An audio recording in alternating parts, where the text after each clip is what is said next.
Bonjour, je m'appelle Emmanuel Aragon, je suis enseignant-chercheur, chercheur au laboratoire MAPIEM et enseignant dans une école d'ingénieurs qui s'appelle CIPIEC. Ces deux entités appartiennent à l'Université de Toulon. En tant que chercheur, je travaille avec mon collègue François-Xavier Perrin, également impliqué dans le projet Anode, sur la durabilité des matériaux, métalliques et polymères en milieu marin. À la suite de l'introduction de Georges Safi, je vous propose quelques rappels des principes de la protection cathodique, en particulier par anode sacrificielle, comme mode de protection des structures métalliques en environnement marin, milieu particulièrement corrosif, comme vous le savez tous. Comme vous le savez également, lorsqu'un métal est en contact avec un électrolyte comme l'eau de mer, il se corrode par un phénomène de corrosion électrochimique qui combine l'oxydation du métal et la réduction d'un agent oxydant, l'oxygène, qui est contenu dans le milieu. Ainsi, sur de l'acier, certaines surfaces sont le siège d'une oxydation et d'autres celui d'une réduction. Sur les premières, on observe une sortie de courant anodique et sur les secondes, l'entrée du milieu électrolytique vers le métal d'un courant cathodique. Ainsi, dès qu'on a une sortie de courant du métal vers le milieu, il s'agit d'une surface où a lieu une oxydation et où le métal se corrode.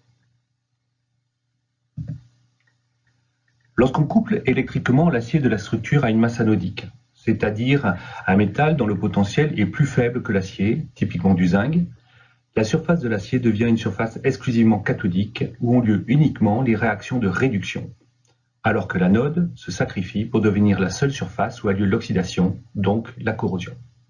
Je sais, on constate rarement un tel niveau d'abnégation dans la vraie vie.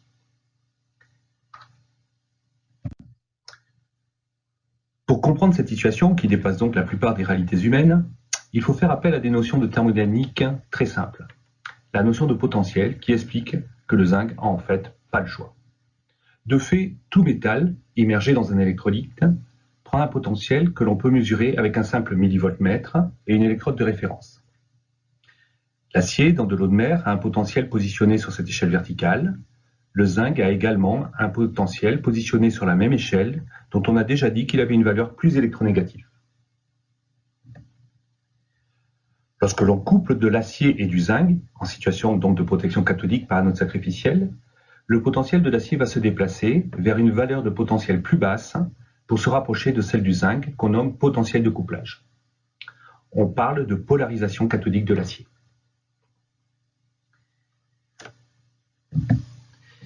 Si ce potentiel de couplage est inférieur à une valeur donnée appelée potentiel de protection, la structure est protégée. La valeur du potentiel de protection pour de l'acier dans de l'eau de mer est parfaitement bien connue. Les domaines d'application de la protection cathodique par anode sacrificielle en milieu marin sont nombreux et variés. Offshore pétrolier, plateforme, FPSO, tête de puits, riser, pipeline, naval, civil ou militaire, énergie marine renouvelable, que ce soit de l'éolien implanté ou flottant, de l'hydrolien, la robotique sous-marine, les structures portuaires, etc. La protection des chaînes d'ancrage étant l'exemple illustré par ces photos le plus anecdotique. Il faut juste rappeler que dans tous les cas, la protection cathodique ne peut s'appliquer que sur les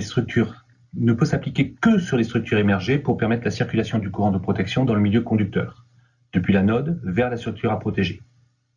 À noter également que la protection cathodique est très souvent associée à une protection par peinture, plus polyvalente car utilisable également sur toutes les parties aériennes. Comme illustré ici, les formes des anodes sacrificielles peuvent être très différentes en fonction de la géométrie de la structure où elles sont fixées. Sur des carènes de navire, on comprend aisément qu'il faut qu'elles n'impactent pas trop l'hydrodynamique de la coque.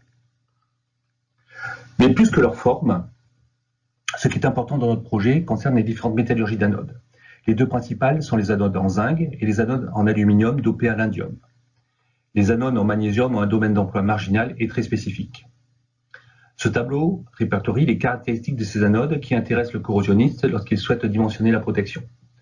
Vous y retrouvez le potentiel de l'anode, grandeur déjà évoquée, la consommation et la capacité électrique massique des anodes qui sont en fait deux grandeurs qui donnent la même information, à savoir la quantité de courant de protection disponible pour une masse donnée, et le rendement indique la proportion de masse anodique qui va réellement permettre de délivrer ce courant de protection.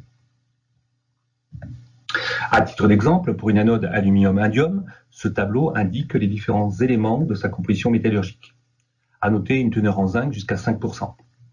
Christelle Capla précisera juste après moi les éléments issus de ces métallurgies qui posent des problèmes. Pour finir, un focus rapide sur l'éolien offshore qui nous intéresse particulièrement. Est illustré ici un cas de figure classique d'un aérien porté par une monopile. Comme dans toute structure marine, on définit plusieurs zones, plus ou moins critiques par rapport à la corrosion. De haut en bas, on distingue la zone atmosphérique, où seule une protection par peinture est utilisable. La zone des éclaboussures est une zone très sensible.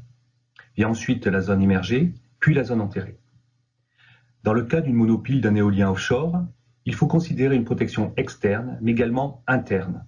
Vous pouvez constater que dans toutes les zones, en interne comme en externe, la protection cathodique est amplement utilisée, associée ou non à un système de peinture. Je travaille personnellement en recherche à l'optimisation et à la compatibilité de ces deux modes de protection. Il faut noter, dans les parties internes, des effets de confinement possibles des éléments relargués par les anodes. Je vous remercie de votre attention et je passe donc la parole à Christelle Capla.